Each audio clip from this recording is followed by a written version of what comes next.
Happy Saturday, everyone. October 23rd, 2021.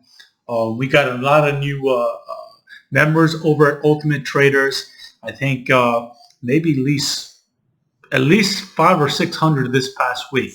So, I mean, this video is actually for you guys. It's a video that recaps a lot of different things. It's going to recap a little bit about what happened with DWAC, a little bit about where the market is right now, because this market can't be compared to anything in the past. So this past week, something happened to me 2 days in a row that's never ever happened to me. The purpose of having my daily plays on Reddit with the dates, because you notice like July 1st, July 5th, September 1st, October 1st, is so that later on in the future, anyone can go back to Reddit and read the comments. So the purpose isn't just for you guys that are trading now, trading live, to see the daily plays, to see my moves, to see the moves of other traders, although that's great also. But the purpose is also if I want to show a money manager or show a bank or tell someone, hey, this is what we did on September 15th. So I want to make it so that anyone can go back and take a look at what I did. As it is, right now it's October 23rd. Around the beginning of September, I was already contacted by app developers. At a conversation about 90 minutes. They're coming out with software, a third-party software that's supposed to go into my accounts, E-Trade, Ameritrade, Fidelity, and track my trades in real time. So whoever pays for the service. I think they told me the suggested price is $20, but they asked me what I would charge. Whoever pays for the service would see my transaction in real time. So I wouldn't even have to go to the Reddit. Now, I actually told them I am upward. I don't want to be the guinea pig, but I want to be upward. So they went on Reddit. They read about me, or maybe saw my videos. They contacted me. But what I'm saying is my daily plays, the way it was set up. Right now I have it for new comments, but the way it was set up was so that anyone could go and check a date and be able to see what we did, what I traded at that time, when, what price, so they could see it. That was the purpose of it. Now, another thing about that, like I was saying, some things happened to me this week that never happened before. So like right now, I told a lot of new members of Ultimate Traders to take a look at September 1st. Because September 1st, the first time this ever happened to me, Focus Universal, symbol FCUV. I bought shares around 9:40 a.m. on September 1st for $5.85. I did a lettuce hands, which is the minute trades. I sold it maybe 20 seconds later at $6, $5.85 to $6. Now, I wasn't completely done with the trade. For the next couple of minutes, I kept changing limit orders and I kept going higher. I sold at $6. Once the stock reached $8, based on my old rules, you got to understand I'm risk averse. I blew up my account in the year 2000. The NASDAQ was down 85%, close to 5,000 stocks, and the average stock was down 85%. So I've been through that. So I had different rules intact. So when FCUB was reaching $8, I just stopped putting the limit orders. 2 hours later, around noon, the stock was $24.50. I bought at $5.85, sold at $6 before 10 a.m. September 1st. You can go in, and it was $24.50. Now that's never happened to me. You know, I've watched a couple of stocks do that, but I've never been in stock that's more than double, mind you, triple hours after I sold it. So this past week, with Thursday, with the new Donald Trump SPAC, DWAC, DWAC. I bought in the pre-market on Thursday at 12, 2,000 shares. I sold at 12.18.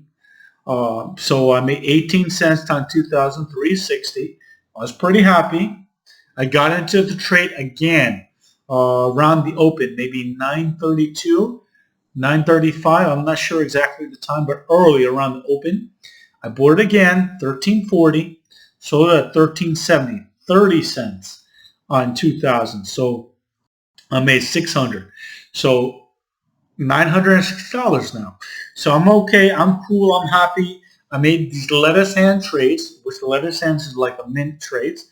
And then the stock keeps soaring. Now I'm ready to buy it again, even paying more. But I'm trying to place orders at $14, $15, and it keeps going higher. Once DWAC hit 16, I said, you know what? To me, the most I want to pay is $15, $16, because to me, I saw it in the morning, on Thursday morning. I saw it in the aftermarket Wednesday after Trump announced that was going to be the SPAC around 16 or 17. So I didn't believe that it was going to be high above 20. Obviously, it went to 35, 40, but when it went to 35, 36, I needed a timeout, just like FCOM. When you're in a stock like that, you need a timeout. And then what's crazy is, if that wasn't bad enough, yesterday's Friday, it peaked at 175. It peaked at 175. My last sale was at $13.70. It peaked at 175. So $160 times 2,000 shares at 320,000. Now, something like that has never happened. And something like that is more than likely not to happen again. If you would have asked me, would this ever happen after it happened F Club? This happened to me in F Club on September 1st. If you would ask me the next week would it ever happen again, I would tell you no. So now we're going to go into the next topic. So this market is absolutely extreme. What that means, what I mean by extreme means that either the stock is hot and it goes way, way up, or the stock is cold or has bad news and it gets shorted and it goes way, way down. So there's a pile on, which means a lot of retail will pile on up or pile on down. You don't get a lot of stuff in the middle. So what happens is around 7 in the morning, well, I can't trade till 7 because I use TD Ameritrade, E-Trade, and Fidelity. And none of those brokers, and even Schwab, none of those brokers trade before 7. So around 7 in the morning, or some people have Webull. There's other accounts also that could trade earlier than 7. They see, and the trade teams, they see these news. They jump on the news. So the first ones with heavy volume, and they dictate where the stock is going to be. Now, pre-market is easy to manipulate stocks. Same thing with aftermarkets, because big money, heavy money is not in pre, not in the aftermarket. They're trading during the market. Big money. Now, what happens is a long time ago, in the 90s, retail was approximately 2% of retail daily volume. In 2019, before the pandemic, before free trading, when the casinos were open, before all that, I think retail was close to 12% of daily volume. Right now, daily volume is controlled by 25 to 30% of retail. So what that means is your stocks and something like DWAC could have been 50, 60% retail and a team of traders that made a move. Same thing with PHUN. So what happens is these people see some news in the morning and it kicks off. They keep moving it up. And there's a pile on. Other retail see it. Other trade teams see it. Other news sees it. Market makers see it. So everyone together goes in like an army and it goes up. There's no way to measure. I don't care if you have charts. Even if you're expert level 2s, there's no way to have a price target because that keeps moving as a pile on keeps coming. This is an auction. This is an auction. The stock market is a live auction. They don't have a lot of shares yet of this SPAC. So supply and demand. If someone else wants it more, the stock is going up. It's that simple. Now, level 2 is going to help you because level 2 is real time. You see the auction. Now, I'm not saying charts don't matter. I am not saying charts don't matter. But think of it this way. The chart is like 10% of importance, and level 2 is 90. Why? When I was a kid, I used to call these waves when I used to look at level 2. Waves. Because you would see the orders. On level 2, you actually see the orders.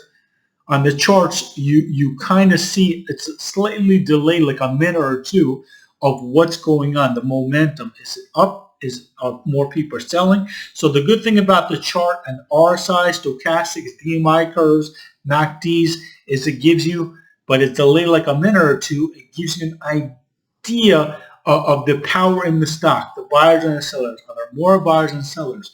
But it's delayed. What would you rather be on the wave?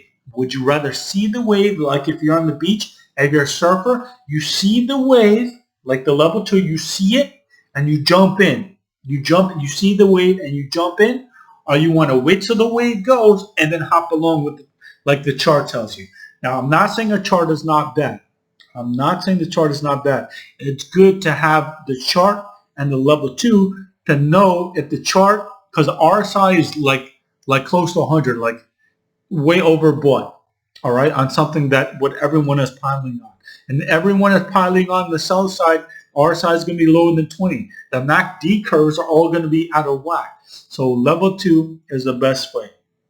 But what I'm saying with these extremes, they can't be measured. And what's important is, because we have a lot of new people going at ultimate traders, and they don't understand, like, you cannot look at the market since January 27th, GameStop, AMC, and expect this to happen forever.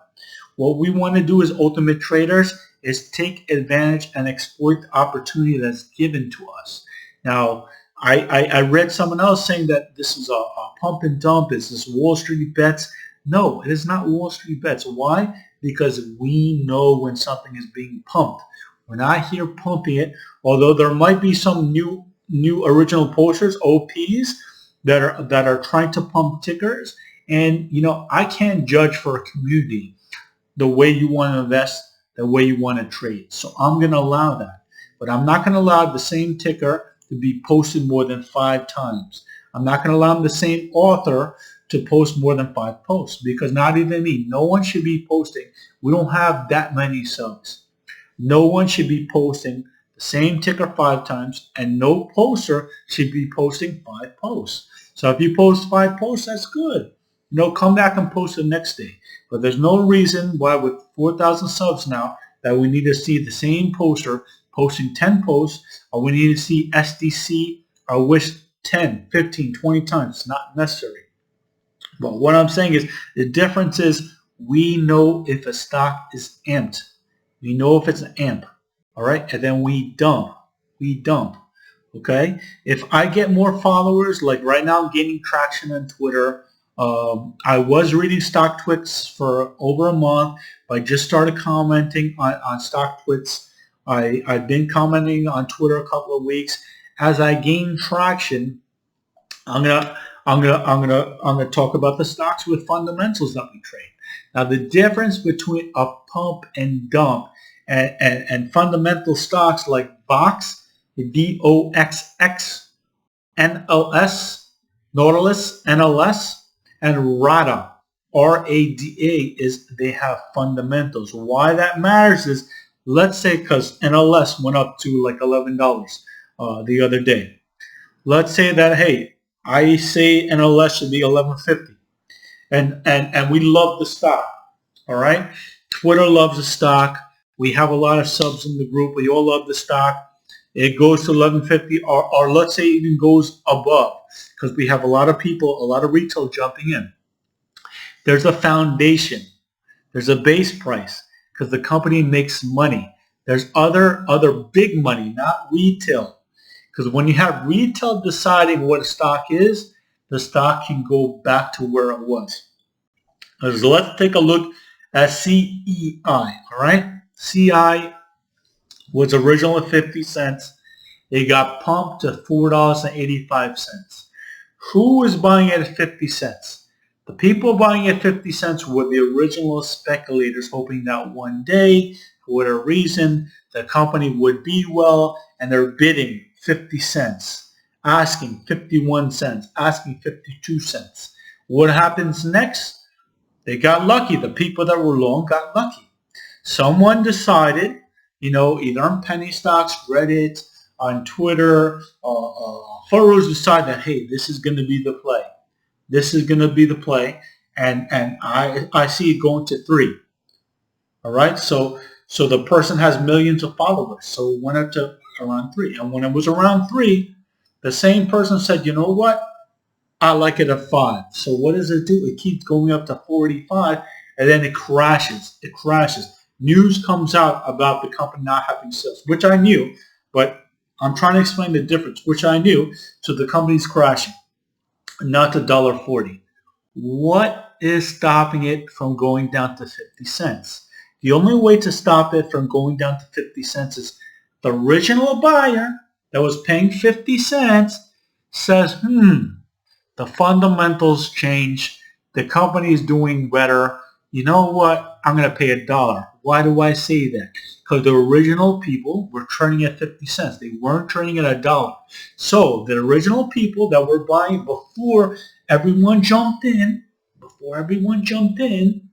was paying 50 cents. So the original buyer has to be willing to pay $1. If he's not willing to pay $1, once all the pumpers and the new retail, I'm sorry if you're holding the bag, once all the pumpers and the new retail holding the bag stop trying to pump it or trying to get saved, the stock is going to go down to 50 cents. Unless they have a savior, or unless the company bails them out, if the company has money, the company is making money, the stock can keep going down. What's to stop it to go to 25 cents? The only way to prevent a stock from keep going down is to have real money come in and save it. Now, this past week, part of the reason NLS went to 11 and change was an entity confirmed buying 400,000 shares for over $4 million. They doubled their stake. They saw value. You cannot have big money seeing value in a company that doesn't make anything. So another thing, the reason why, like a lot of people don't understand, they ask me, Nathan, how come you weren't doing this years ago, and how come you weren't retired? How come things? I'm adapting to this crazy extreme market. Stocks did not move like this years ago. Like I just explained with the retail. Retail is here. Maybe it might never go, but we can't expect this to keep happening. So now I'm going to say, so big money doesn't normally go into DWAC, PHUN, PROG. Big money is a little bit safer. Why? Because just like me, I'm a little bit safer because I've been trading since 1994. My account blew up in the year 2000. I've been through this. I lost 75%. And then once you're successful and you've done this for so many years, you don't want to take big risks with all your money. You might take a little risk, throw some grenades here and there, but you don't want to take big risks with your money. Big money, millionaires that are being successful, unless they're gamblers, you can have gamblers too. People that like the adrenaline, they like gambling, is different. You could have that. But a majority of millionaires, majority of successful people do not want to partake in these trades. So big money will buy Fox. Big money will buy RADA. Big money will buy Nautilus, NLS. So, and we love the stock. And the stock makes sense fundamentally. And the stock is executing. Remember, these companies are executing. That's why I like them. The stock is low and the company is executing. So if we like the stock, the company is executing. As the stock rises, the company is coming out with news. The company is destroying earnings. That's strength. And what did we do? What did we do on the charts?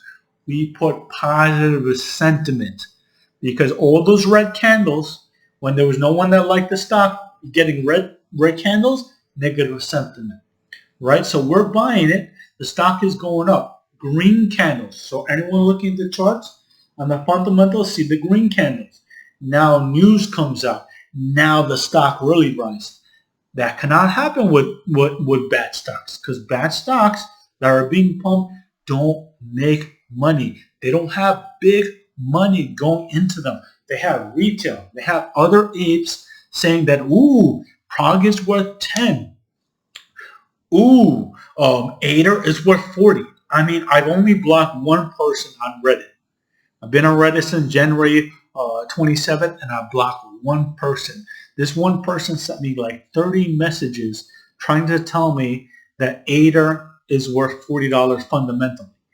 Now, not to say that I don't get tons of messages for people telling me, trying to send me links, trying to tell me that these companies are worth so-and-so, so-and-so.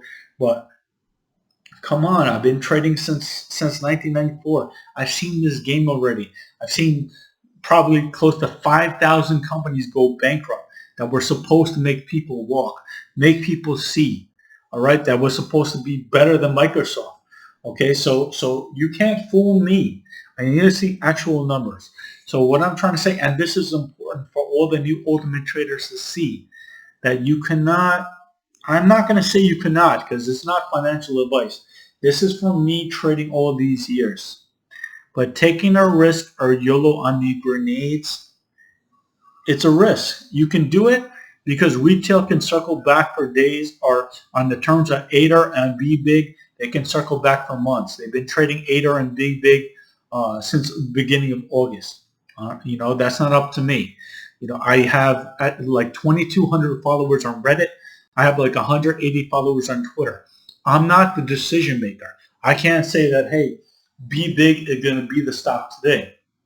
I can't say that, DWAC, DWAC is going to go a lot higher. Now, if I had millions of followers, I still can't say that, but I can come out and say DWAC is the play today. Instead, what I try to do, like I was trying to do the play of the day, was give you fundamental stocks with some catalysts, so that if we move it a little bit, others will see it and it'll move together like a mini army, but not to go up 50% or 100%. So what happens is a lot of those pumpers don't like these fundamental stocks, because something like NLS, it should go up like it did the other day, $1.25, like what I'm hoping that we do, 5 or 10%. It's going to be hard to get a fundamentally solid company to go up 50 or 100%. I'm not saying it's impossible, but it's going to be very, very hard. But a lot of those small cap companies, or those companies that don't have shares available, it's more easy to manipulate. You know, so in this video, I want to cover the extremes with the DWAC, with FCOV. I want to try to explain why you can't YOLO on those grenades. I wanted to go over why this market is completely different from past markets. You can't compare. And hopefully you guys pick up on something, because and hopefully you guys can see I'm not a pump and dump. All right, Ultimate Trader is not Wall Street Bets. Wall Street Bets, they eat red crayons. Okay, you have 11 million members on Wall Street Bets, and I'm not saying all 11 million are terrible, but at least 95% of them are terrible. Okay, 95% of us at Ultimate Traders are not terrible. Okay, maybe we don't all make money, not 95%, but I'm going to tell you at least 75% of us make money. Can you tell me that 75% of any forum on Reddit makes money? There's no possible way that any other Reddit forum, I don't care what forum, where 75% of every single sub is making money. So all the new people, don't worry. You can click on tool to help traders make money as a search term, or you can actually click it to give you the ideas and the tools so that you can make money too. Because it's not that you have to trade my stocks. And actually, I don't want you to trade all my stocks. I want to arm every single member so that you have the tools to understand that, hey, this company is a solid, unshortable company and makes money. It could be short, but I call it unshortable because it's solid. Or I want you to find out that it's a runner. A company that is a runner doesn't make money right now, but grows enough that within maybe a year, at most 18 months, a year and a half, it's going to make money. Or why it's a grenade. Grenade is something that doesn't belong anywhere near the price that it's at right now. It's being held up by other speculators thinking they're going to make money. That's a grenade. I want you guys to understand what an offensive stock is, something that's growing fast, that might have a higher P. I want you to understand a neutral stock, a defensive stock, super defensive stock. I want you all to know how to pivot, how to get out of grenades, how to develop an exit strategy. All of that is there. I have videos on everything. But I want to do this video to tell you the extremes of this market. So I hope everyone has a great Saturday. I'm doing the recap right now on Ultimate Traders, and I'm going to include this video in the recap. All right?